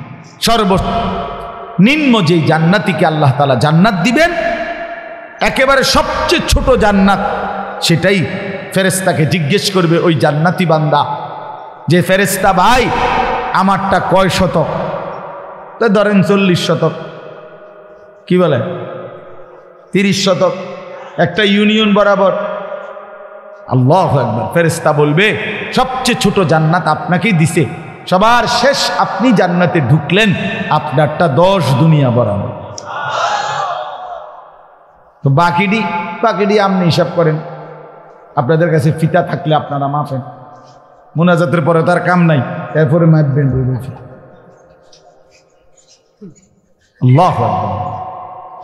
তো এই জন্য বললাম এই সূরার মধ্যে জান্নাতের বর্ণনা চমৎকার, অত্যন্ত সুন্দর বর্ণনা দিয়েছেন আল্লাহ তাআলা। রাসূলুল্লাহ সাল্লাল্লাহু আলাইহি সাল্লামের উপরে যখন এই সূরাটা নাজিল হয়েছে, তখন নবীজির সামনে কয়েকজন সাহাবী ছিলেন। এই সাহাবীদের মধ্যে একজন সাহাবী ছিলেন কালো রঙের, প্রচণ্ড কালো রঙের সাহাবী সামনে ছিল। উনি সহজ সরল সাদাসিধে সাহাবী ছিলেন, আল্লাহকে ভালোবাসতেন, আখিরাতকে ভালোবাসতেন, নবীজিকে ভালোবাসতেন। তো নবীজির উপরে জিবরাইল যখন এই সূরাটা নাজিল করছে, নাজিল করে যখন চলে গেছে, আল্লাহ নবী সাল্লাল্লাহু আলাইহি সাল্লাম সাহাবীদের সামনে, এই যে কয়েকজন ছিল সামনে, ওনাদের সামনে এই সূরাটা তেলাওয়াত করছে। এই সূরাটা তেলাওয়াত করছে, আর এই জান্নাতের এই অসাধারণ বর্ণনা শুনে এই সামনের যেই সাহাবীটা রজুলুন আসওয়াদ, কালো রঙের সাহাবী ছিলেন, এই সাহাবী তাফসীরের মধ্যে লিখছে জাফারা জাফরাতান, একটা জোরে চিৎকার দিছে, এক চিৎকারে ওই সাহাবী এখানেই জান্নাতের আগ্রহে ইন্তেকাল করে ফেলছে। রাসূলুল্লাহ সাল্লাল্লাহু আলাইহি সাল্লাম তখন বললেন কাদ আখরাজা নাফসা সাহিবিকুম আশ-শাওকু ইলাল জান্নাহ, তোমাদের বন্ধু, তোমাদের সাথী জান্নাতের শৌক আগ্রহে জান দিয়ে দিল, জীবন দিয়ে। এই ছিল সাহাবায়ে কেরাম, যাদের কলিজার ভিতরে 24 ঘন্টা জান্নাতের তামান্না থাকতো, জাহান্নামের ভয় থাকতো, আল্লাহ তাআলার মহব্বত থাকতো। আল্লাহর জন্য জীবন দেওয়া, রাসূলুল্লাহ সাল্লাল্লাহু আলাইহি ওয়াসাল্লামের মহব্বতে জীবন দেওয়া যাদের জীবনের স্বপ্ন ছিল। নিকাল যায় দম তেরে কদমোं के नीचे यही दिल की हसरत यही दिल की आरज़ू है। প্রিয়তমের কদমের নিচে জীবন দিয়ে দেওয়া, এটাই দিলের তামান্না। আল্লাহ এবং তার রাসূলের ভালোবাসায়, আখিরাত আর পরকালের স্বপ্নে আশায় সাহাবায়ে কেরাম প্রতিনিয়ত জীবন দিয়ে। আমরা বহু হাদিসে পড়ছি, তারিখে পড়ছি, সাহাবায়ে কেরাম যখন আল্লাহর জন্য যুদ্ধের ময়দানে শহীদ হইতেন, রক্ত ঝরত, আল্লাহর জন্য জীবন দিতেন, তো শেষ মুহূর্তে সাহাবীরা বলতেন ফুস্তু ওয়া রব্বিল কাবা, কাবার রবের কসম আমি সফল হয়ে গেলাম। ফুস্তু, আমি কামিয়াব, আমি কামিয়াব। পৃথিবীবাসী মনে করেছো আমি হেরে গেছি, আমি পরাজিত, পৃথিবীবাসী মনে করছো আমি আমারে মেরে ফেলছো, না না, আমি কামিয়াব হয়ে গেলাম। এজন্য ফিলিস্তিনের মুজাহিদ ব্যর্থ না, কামিয়াব। গাজার মুজাহিদ ব্যর্থ নয়, কামিয়াব, কামিয়াব। প্রতিদিন রক্ত ঝরছে মোমেনের, তো তারা যেন নিজের রক্তের বিনিময়ে জান্নাত কিনে নিচ্ছে, জান্নাত গ্রহণ করছে। যুবক ভাই, তোমাদের কাছে আমার একটা অনুরোধ আছে। এতগুলো ছেলে তোমরা, মাশাআল্লাহ, তোমাদের কাছে আমার একটা অনুরোধ ভাই, আমার এই কথাটা মনোযোগ দিয়ে শুনো। প্রতিদিন ফিলিস্তিনের মুসলমানের রক্তে এই জমিন ভাইসা গেছে। কি পরিমাণ নারী, পুরুষ, এতিম বাচ্চা অসহায়ের মতো, ভিখারির মতো ঘুরছে, ঘর নাই, বাড়ি নাই, খাদ্য নাই, খাবার নাই, রক্তে লাল হয়ে গেছে মুজাহিদিনদের রক্তে। হামাসের একজন মুজাহিদও দাঁড়াইতে পারে না ঠিক মতো, দাঁড়াইলেই বেঈমান প্রতিটা সর্দারকে হত্যা করছে, শহীদ করছে। তাহলে এত রক্ত, এত শাহাদাত প্রতিনিয়ত দেখতে চাইলে দেখো তুমি ভাইয়া, এই অবস্থায় একজন যুবক তুমি দিনভর রাতভর নারী ছবি, অশ্লীলতা, মোবাইলে নর্তকীর দৃশ্য, একটা সেজদাও দিলা না, এক ফোঁটা চোখের পানিও ফেললা না, দিনটা রাতটা আল্লাহর নাফরমানি আর অশ্লীলতার বেহায়াপনার মধ্যেই কাটাইয়া দিলা, আর তোমার মুসলমান বাবা, ভাই, বোন এইভাবে রক্তে ভাইসা গেছে। আমার বন্ধু, এটা ইনসাফ হইতে পারে না, এটা কোনো বিবেকবানের কাজ হইতে পারে না। এত রক্ত যদি তোমার কলিজার মধ্যে কিছু না আনে, এত শাহাদাতের খুনও যদি তোমার বিবেকের মধ্যে একটু অনুভূতি না জাগায়, আর কখন হবে, আর কখন? আহা, কে বুঝাবে এই ছেলেদের? মুসলমানের ছেলেরা নামাজি পড়েন, নামাজি, সারা রাত শহরে বন্দরে মহাসড়কে, সারা রাত বাংলাদেশের নতুন ফ্যাশন, দামি মোটর সাইকেল। বাংলাদেশে এখন প্রাইভেট কারের চাইতেও দামি মোটর সাইকেল, কথা বুঝেন নাই? স্বাভাবিক প্রাইভেট কারের চাইতেও দামি মোটর সাইকেল আছে। এই মোটর সাইকেল নিয়া যুবতী মেয়ে নিয়া, কার মেয়ে কার ছেলে কে জানে, নিয়া শহরে বন্দরে মহাসড়কে সারা রাত ঘুরে, ঢাকা থেকে কক্সবাজার, কক্সবাজার থেকে ঢাকা, ঢাকা থেকে পদ্মার পার, পদ্মার পার থেকে ঢাকা, এই চলছে। কে মা কে বাবা, কার ছেলে কার মেয়ে, কোথায় রাত কাটায়, কোথায় দিন কাটায়, জিনা, ব্যভিচার, অসভ্যতা, অস্থিরতা, নোংরামি। এই আমার অসংখ্য ছেলে, আপনারা যারা বাবা, আপনারা জানেন না, আমি জানি। ছেলেদের প্রতিটা নড়াচড়ার খবর রাখি আমি প্রতিনিয়ত। এই মোবাইলের মাধ্যমে বর্তমানে লক্ষ লক্ষ ছেলে বাংলাদেশের প্রতিদিন প্রতি রাতে এই মোবাইলে অনলাইনে জুয়া খেলে, জুয়া খেলে। এই জুয়ারি বাবার সব শেষ করে দিছে, পরিবারকে ফকির বানায় দিছে। এই সেদিন হুজুর উত্তরবঙ্গ থেকে এক ছেলে আমার কাছে আসছে, আইসা জড়াই ধরে এমন কান্দা। আমি বললাম কি হয়েছে বাপ? কও হুজুর আমার বাবার ফার্নিচারের দোকান ছিল, 2.5 লক্ষ টাকা বাবার ফার্নিচারের দোকানের টাকাটা পুঁজি চুরি করে নিয়ে নিছি, নিয়া অনলাইনে মোবাইলে জুয়া খেলতে গিয়ে টাকাটা শেষ। এখন বাপেও ফকির, আমিও ফকির, বাবাও পথে বসে গেছে, আমিও পথে। আমি এখন কি করব? এই পরিমাণ ওই কোথাকার ক্রিকেট খেলোয়াড়, কোথায় ফুটবল খেলোয়াড় খেলে, আর এই বেঈমানে এখানে বৈশা ওই খেলোয়াড়ের জন্য জুয়া ধরে, বাজি, বুঝলেন? এই বলে ছক্কা মারবে, এটাতে 6 মারবে, এটার উপরে বেট 2000 4000 টাকা জুয়া খেলে, অনলাইনে জুয়া। বর্তমানে এমনি জুয়ার চাইতে মোবাইলের জুয়া জনপ্রিয়।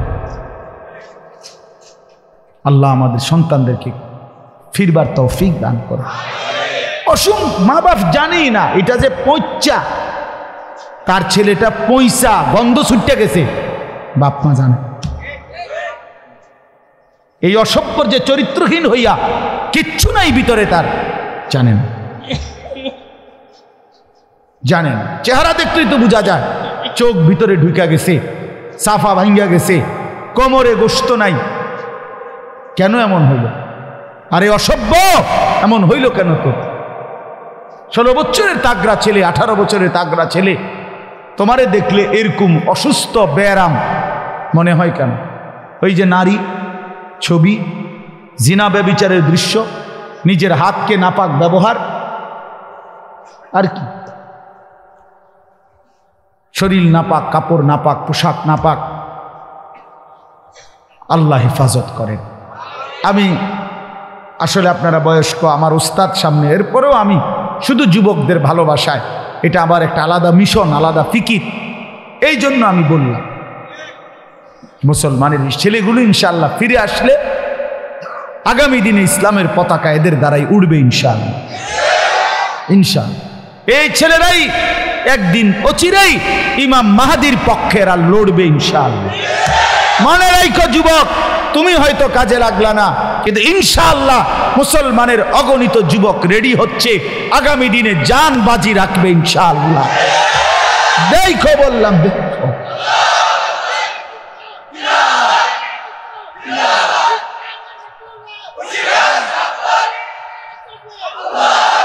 আমরা হতাশ হই নাই, আমাদের ওলামায়ে কেরাম হতাশ না।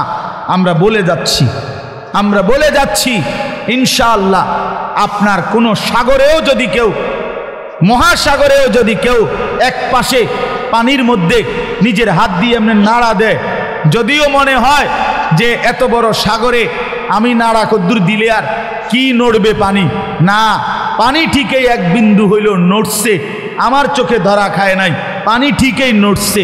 অতএব যুবকের কলিজার মধ্যে কারো না কারো দিলে ঢুকবে ইনশাআল্লাহ, একদিন বদলাবে ইনশাআল্লাহ, বদলাবে ইনশাআল্লাহ, ফিরবে। আল্লাহ তাআলা তোমাদের সকলকে ইসলামের জন্য কবুল করে নেন। তো এই সাহাবীর আগ্রহের কথা বললাম, জীবন দিয়ে দিছে জান্নাতের আশা। এটাই সূরার তাফসীরের মধ্যে, তাফসীরের কিতাবে আছে। এবার তরজমাটা শুনেন। আল্লাহ তাআলা এখানে শুধু একটা কথা মনে করাইছে। আল্লাহ তাআলা আমাদেরকে বলছে, বান্দা, একটি লম্বা সময় ধরে আমি আল্লাহ তাআলা এই পৃথিবীতে ধীরে ধীরে প্রসেসিং করে তোমাকে বানিয়েছি। প্রতিটা মানুষকে আমি বানিয়েছি। মানুষকে আল্লাহ তাআলা 7টি স্তরে বানিয়েছেন। 1 নাম্বার মাটি, 2 নাম্বার বীর্য, 3 নাম্বার জমাট রক্ত, 4 নাম্বার গোশতের টুকরা, 5 নাম্বার হাড্ডির খাঁচা, 6 নাম্বার গোশতের আবরণ, 7 নাম্বার রূহ ফুঁকে দিয়ে মায়ের পেট থেকে বের করছেন। এই 7টি ধাপের মধ্যে আল্লাহ বলেন, বান্দা, প্রথম মাটি। এবার মনে রাখো, মাটির যেই অস্তিত্বের মধ্যে তোমার অস্তিত্ব ছিল, সেটা তুমি 1 মিনিট চোখ বন্ধ করে ভেবে দেখো, কত লম্বা সময় ধরে মাটির মধ্যে আমি আল্লাহ তোমার অস্তিত্ব সংরক্ষণ করেছি। সেটা পৃথিবীর কেউ জানে না, শুধু আমি জানি। মাটি থেকে নির্দিষ্ট পরিমাণ খাবার আমি আল্লাহ উৎপাদন করেছি। সেই খাবারের মধ্যেও তোমার অস্তিত্ব ছিল, সেটা কেউ জানতো না, আমি জানি। নির্দিষ্ট পরিমাণ খাবার তোমার বাবা খেয়েছে, ভক্ষণ করছে, এতে করে নির্দিষ্ট পরিমাণ বীর্য তৈরি হয়েছে। সেটা কতদিন ছিল বাবার কাছে, তোমার অস্তিত্ব, সেটা আমি আল্লাহই জানি, বীর্যের আকারে। এরপরে বাবা মায়ের মিলনে স্বামী স্ত্রী উভয়ের মিশ্র বীর্য একত্রিত করে একটি নির্দিষ্ট জায়গা রেহেমে জরায়ুতে আমি আল্লাহ স্থাপন করেছি তোমাকে তৈরি করার জন্যে, সেটাও কেউ জানতো না। 10 মাস তারপরে আবারও মায়ের সেই জরায়ুতে আমি আল্লাহ ধীরে ধীরে এই জমাট রক্ত, গোশতের টুকরা, হাড্ডির খাঁচা, গোশতের আবরণ, চোখ, নাক, কান, হাত, পাও দিয়ে একদিন মায়ের পেট থেকে আমি আল্লাহ তোমারে এই পৃথিবীর আলো দেখাইছি। আল্লাহ বলে, বান্দা, বুঝে দেখো, হাল আতা আলাল ইনসানি হিনুম মিনাদ দাহর, যুগের পর যুগ মানুষের উপর দিয়ে এতটা লম্বা সময় পার হইছে, বান্দা, লাম ইয়াকুন শাইআম মাযকুরা, তোমার উল্লেখ করার মতো কোনো নাম, ঠিকানা, নিশানা, কোনো চিহ্ন, কোনো নথিপত্রে কোথাও তোমার কোনো আলোচনা ছিল না। অথচ তুমি মাটির মাঝে ছিলা, তুমি খাবারের কণিকায় ছিলা, তুমি বাবার বীর্যে ছিলা, তুমি মায়ের জরায়ুতে ছিলা। আমি জানতাম, আমি ধীরে ধীরে প্রসেসিং করে তোমার এই অবস্থায় এনেছি। পৃথিবীর কোনো কাগজে পত্রে আলোচনায় তোমার কোনো নাম নিশানা ছিল না। ছিল? কথা বলেন। একজন উচ্চশিক্ষিত ব্যক্তিকে, যিনি কম্পিউটার, ইন্টারনেট, অনলাইন, গুগল এগুলো খুব বুঝে মনে করেন, ওনারে বলেন আগামী 30 বছর পরে কোন মাটির কণিকা থেকে কোন মানুষ তৈরি হবে, এটা বলে দাও। পারবে কোথাও? গুগল সার্চ করলে এটা বের হবে না, কোথাও নাই। আল্লাহ বলেন ইন্না খালাকনাল ইনসানা মিন নুতফাতিন আমশাজ। এই নুতফাতিন আমশাজ মানে হলো স্বামী স্ত্রী উভয়ের বীর্য একত্র করে আমি আল্লাহ তাআলা জরায়ুর মধ্যে স্থাপন করে আমি আল্লাহই মানুষকে সৃষ্টি করেছি। সুবহান। এখন প্রশ্ন হইল যে এই যে লম্বা সময় মাটি, খাবার, বীর্য, মায়ের জরায়ু, এরপরে 10 মাসের ধীরে ধীরে এই প্রসেসিং, আল্লাহ বলেন এতটা লম্বা সময় ধরে আমি আল্লাহ যে তোমারে ধীরে ধীরে বানাইলাম, এই পর্যন্ত আইনা মায়ের পেট থেকে পৃথিবীর বুকে আলো দেখাইলাম, কথা বলার শক্তি, হাত নাড়াইবার শক্তি, চিন্তা করবার শক্তি সব আমি দিলাম। তুমি কি একটা বারো ভাবলা না যে আল্লাহ এত দিন লাগাইয়া, এত সময় ব্যয় করে, এত সুন্দর যত্ন করে আপনি আমারে কেন বানাইলেন? এই আমার কথা শেষ, আর অল্প, এই 5টা মিনিট লাগবে না। বলেন এই কথা কি ভাবা উচিত ছিল না ভাই? কথা বলেন না, এ কথা ভাবা উচিত ছিল কি না বলেন? তো কেন ভাবলেন? ওই যে ওই অপদার্থ, এই বেটা অপদার্থ, তুই বেটা উঠে যা বেটা। আরে বেটা তোকে বলছি বেটা, এই গঞ্জিওয়ালা। আবারও সে পিছনে তাকায়, কি পরিমাণ অপদার্থ দেখছেন? মোবাইলটা নিয়ে যে তুমি বারবার ছবি উঠাও নিজে নিজে, পাগল। হ্যাঁ হ্যাঁ, না না, 2-1 জনের বোঝা উচিত যে এতটা বড় ব্যাককল। ভেবে দেখেন, কারে বলে, কি গরুরে বলে না ছাগলরে বলে তাও জানে না। চল বেটা জিন্দিগি এভাবেই চালা।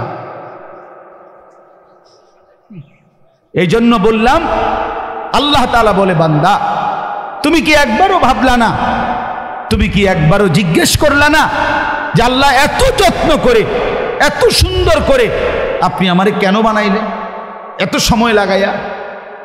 তো আল্লাহ তাআলা এই কথাটার উত্তর দিচ্ছে যে বান্দা যদি তোমার দিলে ভাবনা আসে যে আমারে আল্লাহ আপনি কেন বানাইলেন, তো আল্লাহ বলেন উত্তর দিচ্ছে কেন বানাইলাম শুনো। এই লম্বা সময় যুগের পর, এই সূরায়ে দাহার, দাহার মানে যুগ, যুগ যুগ ধরে লম্বা সময় পার করে আমি আল্লাহ মানুষকে সৃষ্টি করেছি কেন? নাবতালিহি, পরীক্ষা করার জন্য। কি করার জন্য বাপ? সবাই বলেন, আবার বলেন, আবার বলেন, আবার বলেন, পরীক্ষা করার। নাবতালিহি লিয়াবলুয়াকুম লিনাবলুয়াহুম ওয়ালা নাবলুয়ান্নাকুম ওয়া নাবলুকুম। এই সবগুলো কোরআনের শব্দ, অর্থ হলো পরীক্ষা করার জন্য, পরীক্ষা করার জন্য, পরীক্ষা করার জন্য, পরীক্ষা করার জন্য। আল্লাহ বলছে বান্দা বানাইছি পরীক্ষা করার জন্য। এখন কি পরীক্ষা, কিসের পরীক্ষা করবেন মাওলা? তো আল্লাহ বলেন তুমি জানো বান্দা শোনো, ঘটনাটা হইল এই, আমি তোমার এনে থাকতে দিতাম না, তুমি চাইলেও না, না চাইলেও না।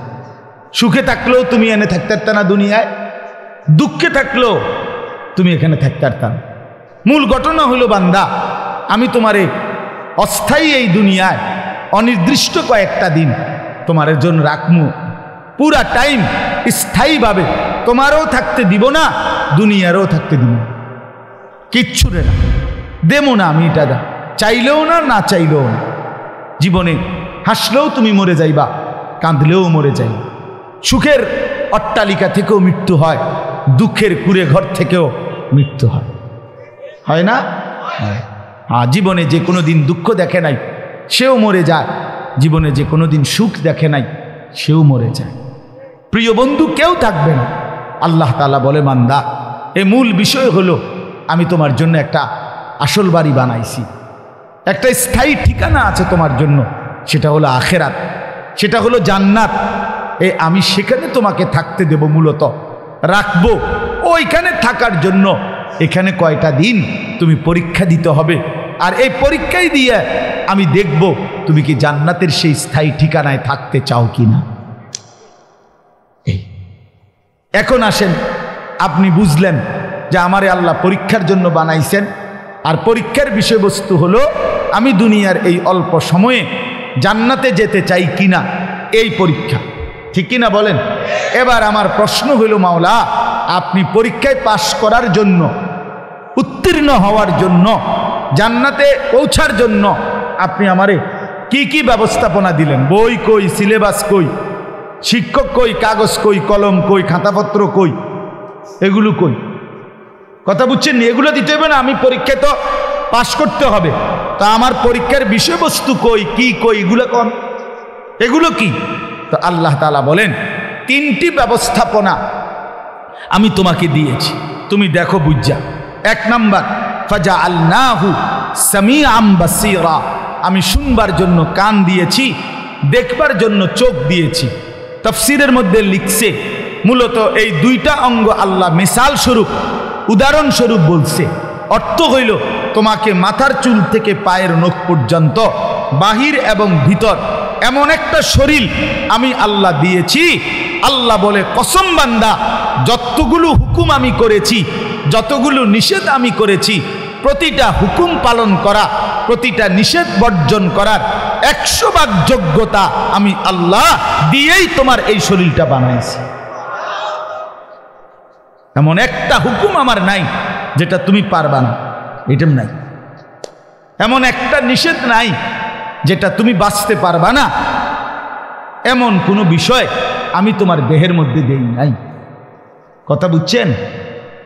আমার কোমর বাঁকা হয়, এই জন্য রুকু করতে বলছি।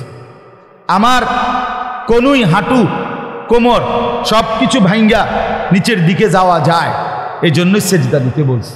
যদি আমারে তাল গাছ বানাইয়া কইতো সেজদা দিতে, তাইলে না জুলুম হইতো? কথা বোঝেন নাই? তো আমার দেহে আল্লাহ তাআলা আল্লাহকে মানার যোগ্যতা দিয়েছেন কিনা? কথা বলেন না কেন? ইসলামী শরীয়তের একটা বিধান বলেন যেটা আমার দেহের সাথে মানানসই নয়, কি সেটা? নাই, এমন কোনো বিধান নাই। যিনি নারীর দিকে তাকাইছেন তো চোখ সামনে পড়ছে মহিলার দিকে। এখন যদি এমন হইতো একবার কোনো মহিলার দিকে নজর পড়লে আমার চোখ আর নিচের দিকে নামাইবার সিস্টেমে নাই, এমন চোখ নিচের দিকে নামানো যায়? তো যায় তো। আল্লাহ তাআলা যেটা নিষেধ করছেন, ভিন নারী দেখো না, তো সেটা মানার যোগ্যতা শরীরের মধ্যে দিছেন কিনা? সোজা কথা, এটি সারা রাত উদাহরণ দেওয়া যায়। যা আল্লাহ তাআলা হুকুম করছেন, যা নিষেধ করেছেন, তা মানার যোগ্যতা 100 ভাগ দেহের মধ্যে দিয়েছেন। কুল্লু মাউলুদিন ইউলাদু আলাল ফিতরা, ফিতরাতাল্লাহিল্লাতী ফাতারান নাসা আলাইহা। আল্লাহ বলেন, রাসূলও বলেন, মানব সন্তানকে আল্লাহকে মানার, দিন মানার যোগ্যতা দিয়ে আল্লাহ পৃথিবীতে ভূমিষ্ঠ করেছেন। তাহলে এই একটা। 2 নাম্বার, ইন্না হাদাইনাহুস সাবিলা, এখানে 2টা। আল্লাহ তাআলা বলেন, আরো 2টা জিনিস আমি তোমার সামনে দিছি। 1, তোমার শরীরে আমারে মানবার, পরীক্ষায় পাশ করবার যোগ্যতা দিছি। 2 নাম্বার, তোমারে বুঝাইয়া বলার জন্য জান্নাতের রাস্তা, হেদায়েতের রাস্তা, পরীক্ষায় পাশ করার রাস্তা বুঝাইয়া দেওয়ার জন্য যুগে যুগে আমি আল্লাহ নবী রসুল আর নবী রসুলের পরে ওলামায়ে কেরাম প্রত্যেক জামানায় আমি দিয়েছি তোমাকে জান্নাতের রাস্তা, উত্তীর্ণ হওয়ার রাস্তা বুঝাইয়া বলার জন্য। কাজেই এমন কোন যুগে হইছে তোমার, যেই যুগে আলেম ছিল না, তোমারে বুঝাইয়া বলা, হক না হক, হালাল হারাম, জায়েজ না জায়েজ বুঝাইয়া দেওয়ার মতো জমিনে কেউ নাই? এমন কখন? বলেন, কথা বলেন না কেন? তাইলে কি আল্লাহ তাআলা বলেন, এই দ্বিতীয় ব্যবস্থা হলো আমি আল্লাহ নবী রসুল এবং নবী রসুলের পরে ওলামায়ে কেরাম দিয়ে তোমার হেদায়েতের রাস্তা বুঝাইয়া দেওয়ার যাবতীয় ব্যবস্থা আমি করেছি। তিন নাম্বার, আমি তোমাকে বুঝবার জন্য সরাসরি আমার আসমানি কিতাবই তোমার সামনে রাখছি। এই যে ধরো এটা নাও। তো আল্লাহ তাআলা বলেন মানার যোগ্যতা দিছি শরীরে, বুঝাইয়া বলার জন্য নবী রাসূল ওলামা দিয়েছি, বুঝবার জন্য কিতাব দিয়েছি। এবার সমস্যা কি করে বলেন ভাই? বুঝলে বলেন একজন ভাই যে এবার কি অসুবিধা, কথা বুঝছেন কিনা? এবার আল্লাহ বলেন ইম্মা শাকিরা ওয়া ইম্মা কাফুরা। এবার শুধু আমি দেখব, সব ব্যবস্থাপনা আমি দিয়েছি, বুঝাইয়া বলার জন্য ওলামা আছে, বুঝবার জন্য কিতাব আছে, মানবার যোগ্যতা শরীরের মধ্যে আছে। এবার আমি শুধু দেখব তুমি বান্দা আমার অনুগত নাকি অবাধ্য। ইম্মা, কি মিল কোরআনে, কি সুন্দর। ইম্মা শাকিরা ওয়া ইম্মা কাফুরা। এবার দেখব তুমি কৃতজ্ঞ না অকৃতজ্ঞ, অনুগত নাকি অবাধ্য। তো যদি প্রশ্ন করেন যে অবাধ্য হইলে কি করবেন, হ্যাঁ, আর অনুগত হইলে কি করবেন, আল্লাহ বলে শুনো, ইন্না আতাদনা লিল কাফিরিনা, সমস্ত নাফরমান অবাধ্য বেঈমানের জন্য আমি আল্লাহ পাপীর জন্য আখিরাতে তিনটা জিনিস রাখছি।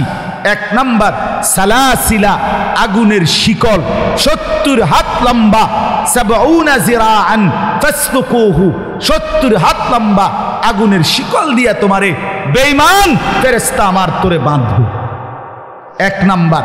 দুই নাম্বার ওয়া আগলালা, তোর গলায় বেড়ির মতো বান দিবে।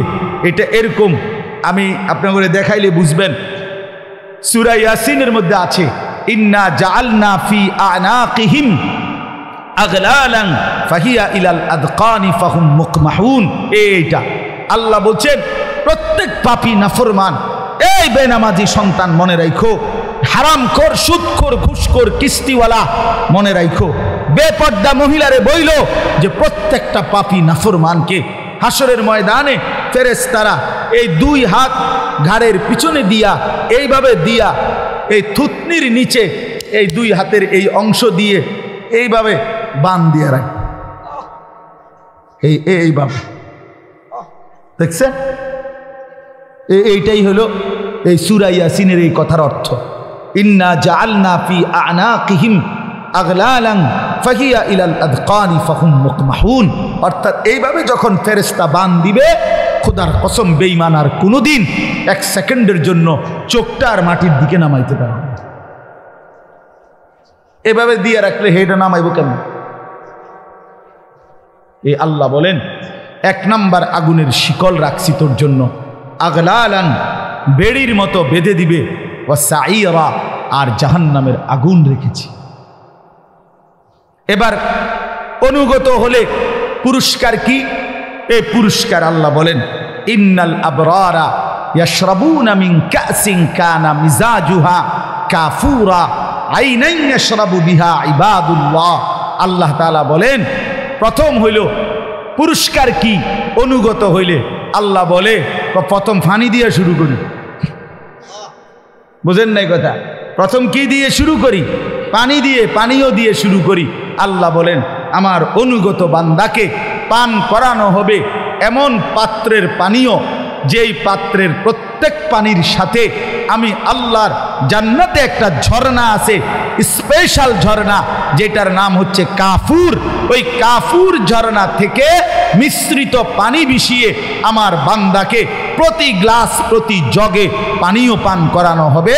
ইউফাজ্জিরুনাহা তাফজীরা, আমার বান্দা নিজ হাতে সেই ঝর্ণার পানি প্রবাহিত করবে, ঢেউ খেলাবে আর আরামসে পানি পান করবে। আল্লাহ বলেন এই কাফুর মিশ্রিত সুগন্ধিময় ঝর্ণার পানি প্রতি গ্লাস, প্রতি জগের সাথে মিশিয়ে আমার বান্দাকে পান করানো হবে।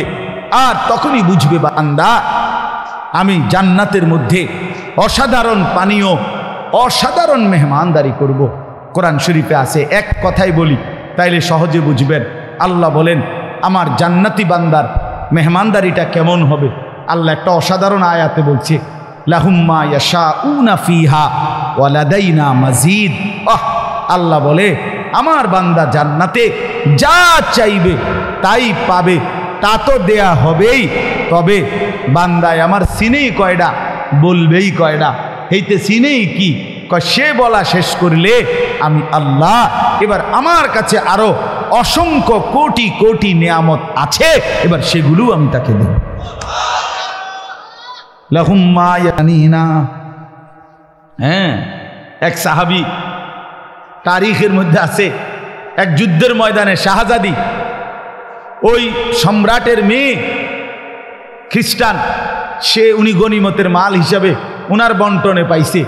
তো শাহজাদির বোনেরা ভাইয়েরা উনার কাছে কিনতে চাইছে এই সাহাবীর কাছ থেকে, যে আমাদের বোনকে আমরা, তোমার সর্বোচ্চ দাম তুমি বলো, ওই মূল্য তোমারে দিয়ে আমাদের বোনকে আমরা কিনে নিব। তখন তিনি বলছেন আমারে 100 দিরহাম দাও। তখন 100 দিরহাম তারা দিয়ে বোনকে নিয়ে গেছে। তো অন্যান্যরা বলছে, হায় তুমি এই সামান্য দাম চাইলা, মাত্র 100 টাকায় বেচা লাইলা, হ্যাঁ তুমি তো আরো অনেক দাম বলতে পারতা। তো ওই সাহাবী বলেন, আল্লাহর কসম এর চাইতে বেশি কোনো সংখ্যা আছে আমার এটা জানাই না।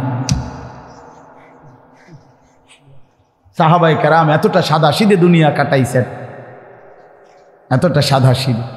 তো এই জন্য বললাম, আল্লাহ তাআলা বলেন বান্দা, বান্দা যা চাইবে তা তো দেবই, আমি আল্লাহ নিজের থেকে অগণিত দেব, অগণিত দেব।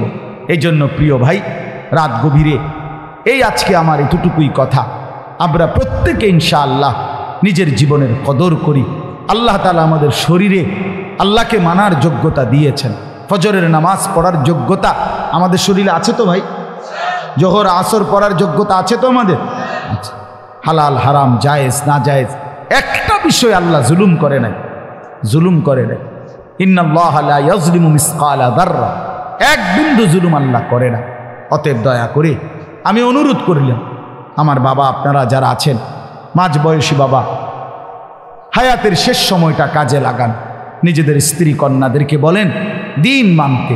নওজোয়ান ছেলে তোমাদের কাছে আবারও বলছি ভাই, মোবাইলের এই নেশা, নারীর নেশা, মদের নেশা, জুয়ার নেশা ছেড়ে দাও বাপ। দেখবা দুনিয়াটাও অনেক সুন্দর হবে, আখেরাতটাও অনেক সুন্দর হবে। আল্লাহ তাআলা 10 দিন ব্যাপী এই তাফসীরুল কোরআন মাহফিলকে কবুল করে নেন। যত উলামায়ে কেরাম যত নসিহত করেছেন, করবেন, আল্লাহ তাআলা সকলের কথায় সকল মানুষকে, আল্লাহর বান্দাদেরকে আমল করার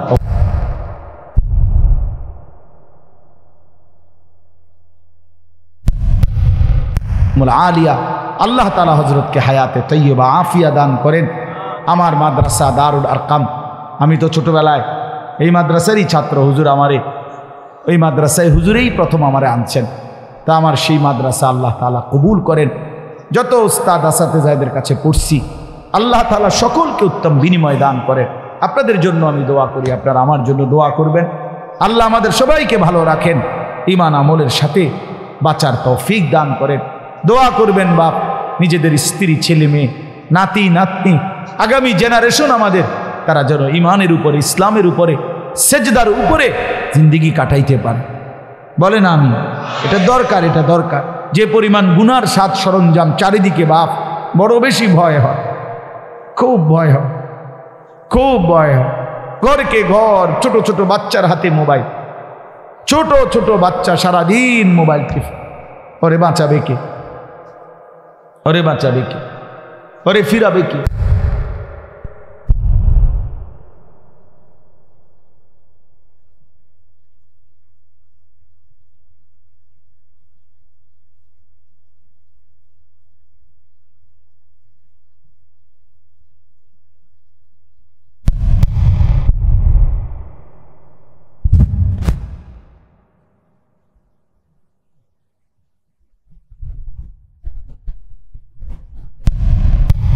বলি, আমার এই ছোট্ট মেয়ে যখন হাসি দেয়, আমার কাছে মনে হয় এই হাসির সামনে পৃথিবীর সব মানুষের বানানো সুন্দর তুচ্ছ। মালিকের দেওয়া এই মুখের হাসি, এই ছোট্ট বাচ্চার, এটাই সবচেয়ে সুন্দর, আল্লাহর দেওয়া সুন্দর। তাহলে আমার সেই ছোট্ট সন্তান, সে আগামী দিনে ঈমান ইসলামের উপরে, আল্লাহর দ্বীনের উপরে বেঁচে থাকুক, আল্লাহকে নিয়ে বেঁচে থাকুক, এটা আমার দিলের তামান্না, এটা আমার দিলের স্বপ্ন, এটা আমার দিলের স্বপ্ন। আল্লাহ তাআলা আমাদের সমস্ত ছেলেদেরকে বাঁচান। রহম করেন, আমিন। সুবহানাল্লাহি ওয়া বিহামদিহি। দোয়া আপনি করবেন। আলহামদুলিল্লাহ, আজকে আমাদের তাফসীরের শেষ দিন, আর মাত্র 4 দিন বাকি আছে। ইনশাআল্লাহ আমরা বিভিন্ন চেষ্টা করি আসবো বাকি দিনগুলিতে আপনার থেকে আমরা সাধ্য অনুযায়ী দান দক্ষিণা করব। আজকে আমাদের বন্ধুদের কাছে যারা দোয়া চাইছে, আলম কালাম মেম্বার ওনারা আপনার জন্য আপনার মর্যাদা দোয়া চাইছেন, আবুল হাজার তারা আপনার মর্যাদা দোয়া চাইছেন, মরম সিদ্ধুল্লাহ সরকার ওনার জন্য দোয়া চাইছেন, নুরুল্লাহ সরকার ওনার জন্য দোয়া চাইছেন, আরজুল্লাহ সরকার ওনার জন্য দোয়া চাইছেন। أما بعد فأعوذ بالله من الشيطان الرجيم. بسم الله الرحمن الرحيم. هل أتى على الإنسان حين من الدهر لم يكن شيئا مذكورا. إنا خلقنا الإنسان من نطفة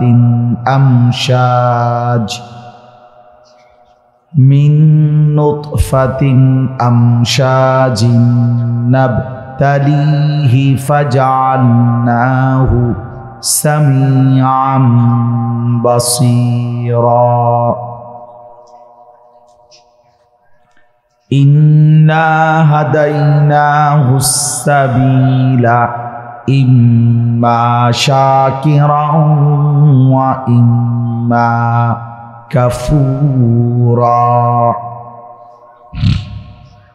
إنا أعتدنا للكافرين سلاسل وأغلالا وسعيرا. إن الأبرار يشربون من كأس كان مزاجها كافورا. عينا يشرب بها عباد الله يفجرونها تفجيرا. صدق الله مولانا العظيم. وقال نبينا صلى الله عليه وسلم الكيس من دان نفسه وعمل لما بعد الموت والعاجز من أتبع نفسه هواها وتمنى على الله. اللهم صل على محمد وعلى آل محمد كما صليت على إبراهيم وعلى آل إبراهيم إنك حميد مجيد. اللهم بارك على محمد وعلى آل محمد كما باركت على إبراهيم وعلى آل إبراهيم إنك حميد مجيد. سبحانك لا علم لنا إلا ما علمتنا إنك أنت العليم الحكيم. আলহামদুলিল্লাহ, আল্লাহ পাক রব্বুল ইজ্জত জুল জালাল ওয়াল ইকরামের ফজল কারাম, রব্বুল আলামিনের অপরিসীম ইহসান, মেহেরবানি, দয়া, আল্লাহ তাআলা আমাদেরকে আজ 22 নভেম্বর 2024 রোজ শুক্রবার বিবারিয়া সদর ঘাটুরা মিলন বাজার এলাকাবাসীর উদ্যোগে 10 দিন ব্যাপী অর্থাৎ 17ই নভেম্বর থেকে শুরু হওয়া এবং ইনশাআল্লাহ আগামী 26 নভেম্বর শেষ হবে এই 10 দিন ব্যাপী ঐতিহাসিক পবিত্র 17তম তাফসীরুল কোরআন মাহফিলের আজকের এই 6ষ্ঠ দিনে 6তম দিনে আল্লাহ তাআলা আমাদেরকে আসবার বসবার আল্লাহর জন্যই জমা হওয়ার তৌফিক দান করেছেন। এজন্য আমরা সকলেই বলি আলহামদুলিল্লাহ। সবার কাছে বিনীত অনুরোধ, বিশেষ করে যারা দাঁড়িয়ে আছেন, যদি সুযোগ হয়, যার যেটুকু সম্ভব হয় বসলে ভালো, বসে শুনলে কোরআন এবং সুন্নাহর ইলম, এতে আদব রক্ষা হয়, বরকত হয়। এজন্য চেষ্টা করে দেখেন, যদি আপনাদের কাছেও আমার অনুরোধ, যারা ভিতরে বসছেন আপনি যদি কষ্ট করেন এই বিগত 1 ইঞ্চি জায়গাও যদি আপনি একটু আগায়া বসেন, আর এর দ্বারা যদি আপনার আরেকজন ভাই বসতে সুযোগ পায়, আপনি সওয়াব পাবেন, ওই ভাইয়ের পুরা নেকিটা আপনিও পাবেন। এজন্য দয়া করে সবাই একটু এগিয়ে আসেন, অন্যদেরকে জায়গা করে দেন, বরকত হবে। অনেক ছেলে ভাই নওজোয়ান, সবার কাছে অনুরোধ, কথা বলেন না, সবাই কথা বলে, তো ছুটি দেওয়া হয়েছে না যেন কথা বলবে, কথা বললে আগানের দরকার নেই, কথা বলবেন না। তাইলে আপনারা বাকিরা বসার চেষ্টা করেন। কোরআন শরীফে আছে হযরত মুসা আলাইহিস সালামকে আল্লাহ তাআলা প্রথম যখন তুর পাহাড়ে কথা বলবেন, তখনই আল্লাহ তাআলা শুরুতে বলে নিছেন, ইন্নী আনা রব্বুক ফাখলা'না আলাইক, আমি তোমার রব, তুমি তোমার জুতা খুলে ফেলো। প্রশ্ন হলো কেন? তো আল্লাহ নিজেই বলছে, আনা আখতারতুকা, আমি তোমাকে নির্বাচিত করেছি, ফাসতামি' লিমা ইউহা, অতএব আমি যা এখন ওয়াহি করব, বলবো, তা তুমি মনোযোগ দিয়ে শোনো। তাহলে এতে করে বোঝা গেল আল্লাহর ওয়াহি, আল্লাহর কালাম, এই জুতা খুলে শোনা, এটা আদব। নাই তো মুসা আলাইহিস সালামকে জুতা খুলতে বললেন কেন? এবং তখন প্রচণ্ড ঠান্ডা ছিল। মুসা আলাইহিস সালাম ওনার স্ত্রী সহ এই ঠান্ডায় কাঁপতেছিলেন, ঠান্ডার থেকে একটু বাঁচার জন্য একটু আগুনের সন্ধানে আসছিলেন এই পাহাড়ের টিলায়। তাহলে ঠান্ডা ছিল প্রচণ্ড, তাহলে এরপরে সেখানে জুতা খোলার তো প্রশ্নই আসে না। উচিত তো আরো মৌজা কম্বল গায়ে দেওয়া, কিন্তু আল্লাহ তাআলা বললেন জুতা খোলা। তার মানে আল্লাহর কথা, আল্লাহর ওয়াহি, এটা জুতা খুলে শোনা আদব। তো কোরআনুল কারীম আল্লাহ তাআলার ওয়াহি কিনা? বলেন না, আল্লাহর কালাম কিনা? হযরত জিবরাইল আলাইহিস সালাম 23 বছরে নবী সাল্লাল্লাহু আলাইহি সাল্লামের উপরে কোরআন নাজিল করতেন। আবার এমনি তো অন্যান্য কথাবার্তা বলার জন্য আল্লাহর পক্ষ থেকে আসতেন। তো তিনি যখন মানুষের আকৃতিতে রাসূলুল্লাহ সাল্লাল্লাহু আলাইহি সাল্লামের সামনে আসতেন, কখনো অদৃশ্যভাবেই আসতেন, নবীজি সাল্লাল্লাহু আলাইহি সাল্লামের সাহাবীরা সেটা দেখত না, কিন্তু কখনো কখনো জিবরাইল আলাইহিস সালাম মানুষের আকৃতিতেও আসতেন। তখন এসে কথা বলার জন্য আল্লাহর নবী সাল্লাল্লাহু আলাইহি সাল্লামের সামনে বিনয়ের সাথে বসতেন। আগে বসতেন, এরপরে বলতেন, এবং বসাটাও এতটা ছিল যে হাদিসে জিবরাইলের মধ্যে আছে একদম নবী সাল্লাল্লাহু আলাইহি সাল্লামের মুখোমুখি বরাবর হয়ে বসতেন। ফলে নবীজির হাঁটু বরাবর হাঁটু, নবীজির বুক বরাবর বুক, চোখ বরাবর চোখ, এত মনোযোগী হতো। এই জন্য এইটাও একটা আদব যে আল্লাহর কথা বসে শুনতে হয়। কোরআন সুন্নাহর ইলমের জন্য আদব জরুরি।